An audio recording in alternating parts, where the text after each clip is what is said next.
Di front Donetsk, sehari setelah jembatan di Peski jatuh total, pasukan Rusia mendestabilisasi sistem Ukraina untuk melakukan serangan terhadap benteng Avdiivka dari beberapa arah.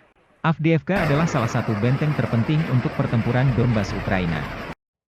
Benteng ini dilindungi oleh beberapa garis pertahanan luar, mengelilingi kawasan industri yang telah dibentengi selama 8 tahun dan ditutupi oleh banyak artileri dan setiap hari mengirimkan tembakan Donetsk, Makeivka dan Yasinovataya.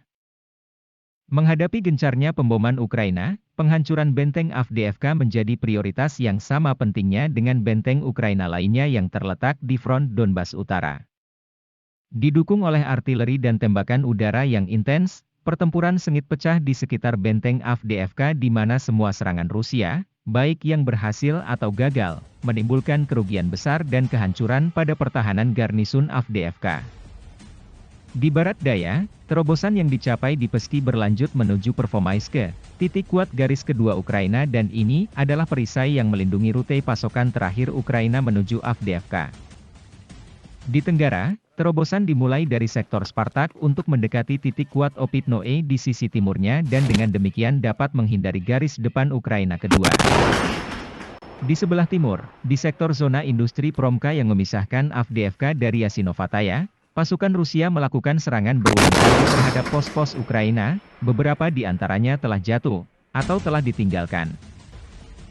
Di timur laut, di Jalan H20, serangan lapis baja Rusia dilakukan terhadap pertahanan eksternal dari titik kuat Ukraina Kamianka, yang melindungi sayap kanan benteng Avdiivka. Di utara, kemajuan Rusia berlanjut ke arah Krasnogorovka, untuk mencapai pengepungan dari Avdiivka Utara yang dalam jangka panjang harus bergabung dengan terobosan yang datang dari selatan.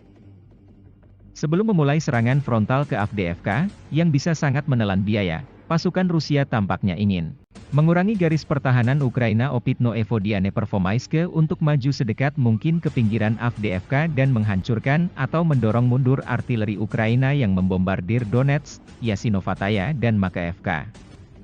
Mengepung operasi Avdiivka dengan terobosan ke utara, Krasnogorovka, dan ke selatan, Pervomaiske, yang akan memblokir rute pasokan terakhir Ukraina yang datang dari Dnipropetrovsk dan Krasnoarmeysk. Setelah 6 bulan pertempuran, tidak hanya intensitas dukungan tembakan Rusia terus meningkat, tetapi juga menjadi lebih akurat dan lebih tepat. Berkat dukungan drone di mana-mana, yang jumlahnya terus meningkat hingga ke tingkat operasional terendah. Bahkan Valery Zaluzhny, kepala markas Ukraina mencoba realistis dan jujur memandang kenyataan dan mengakui bahwa Rusia terus maju, menembakkan sekitar 700 hingga 800 peluru artileri ke posisi kami setiap hari. Situasi paling tegang sekarang adalah ke arah Avdiivka dari Piski dan Marinka. Ada 4 jenis bombardemen dilakukan Rusia untuk merebut Avdiivka. Pertama, pengeboman penghancuran persiapan, yang terdiri dari menenggelamkan sabuk pertahanan musuh di bawah banjir ledakan untuk menghancurkan jumlah maksimum posisi dan material. Untuk mengacaukan rantai komando dan untuk melumpuhkan secara fisik dan psikologis para prajurit yang diserang akan diluncurkan. Kedua, penghancuran yang ditargetkan, yang dipastikan dengan artileri presisi atau tembakan dari udara untuk prioritas geolokasi, bunker, kendaraan lapis baja atau meriam, depot atau markas besar, jembatan, dan lainnya. Penghancuran ini terjadi setiap saat dalam operasi yang sedang berlangsung, baik ofensif atau defensif. Ketiga, tembakan yang mendukung serangan darat adalah yang paling sulit karena harus merespon baik urgensi pertempuran maupun ketepatan yang ditimbulkan oleh kehadiran unit teman di dekat sasaran. Ini sering merupakan tembakan langsung yang dibuat oleh howitzer jarak dekat, senjata anti-tank, dan tank tempur. Keempat, pengeboman udara, dilakukan terutama oleh pembom tempur Sukhoi-25 tetapi juga helikopter serang Ka-52, yang dapat melakukan 3 jenis pemboman yang dijelaskan sebelumnya, tembakan persiapan, tembakan presisi dan dukungan tembakan untuk operasi darat. Dikombinasikan dengan dukungan tembakan artileri dan penerbangan serangan darat. Pasukan darat memimpin serangan terhadap posisi Ukraina untuk ditaklukkan dan diberi tekanan pada semua posisi lain di sektor ini untuk memadamkan balasan artileri Ukraina.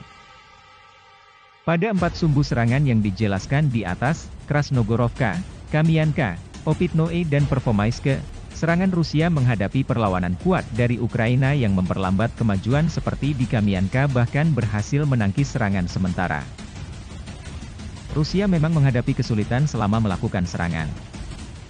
Pada peta sektor AFDFK ini, kita dapat mengamati medan permukaan dan terutama jaringan hidrografi, ditambah banyak danau kecil, dan di sana garis pertahanan Ukraina ditancapkan, terutama di selatan benteng.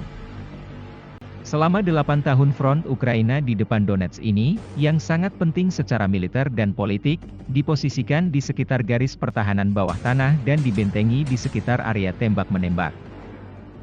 Di AFDFK, sektor industri juga memiliki tempat perlindungan strategis yang berasal dari era Soviet dan depot kimia untuk mencegah kejenuhan artileri. Medan di sektor AFDFK ini dilindungi, baik oleh celah basah, sungai dan kolam, seperti dari Pervomaiske ke Opitnoe, atau di belakang Kamianka baik dengan bunker, zona industri seperti Promka, di depan Yasinovataya, maupun dengan koridor rel yang terbuka dan banyak tambang. Unit Ukraina yang mempertahankan sektor AFDFK, selain dari beberapa unit yang dimobilisasi, adalah salah satu yang paling berpengalaman dari Korps Pertempuran Ukraina. Khususnya Brigade Parasut ke-25 dan Brigade Mekanis ke-56 yang telah diperkuat oleh beberapa kelompok radikal nasionalis atau tentara bayaran, penembak jitu George misalnya, dan memiliki artileri pendukung yang signifikan. Banyak bantuan militer barat ke Ukraina telah dikerahkan di daerah Donetsk ini selama beberapa tahun dan telah meningkat sejak Januari, radar, ranjau, drone, rudal anti-tank, howitzer 155 mm, HIMARS-AS dan satelit intelijen. Meski pasukan Ukraina dikabarkan kehilangan motivasi dan amunisi, tetapi masih bertahan dengan terhormat, sembari menunggu Kiev memberikan bantuan pasukan baru yang bersenjata lengkap dan terlatih. Markas besar Rusia karena itu harus menemukan strategi manuver antara kehati-hatian dan keberanian dan yang terdiri dari mempertahankan kemajuan ofensifnya agar tidak memberikan waktu istirahat dan rekonstruksi kepada pasukan Ukraina. Tetapi tanpa melakukan serangan sembrono yang akan memprovokasi terlalu banyak pengurangan kekuatan yang terlibat dan yang ingin dipertahankan Moskow dalam jumlah terbatas antara 200 dan 220 ribu orang untuk semua front konflik, sekitar 1000 km.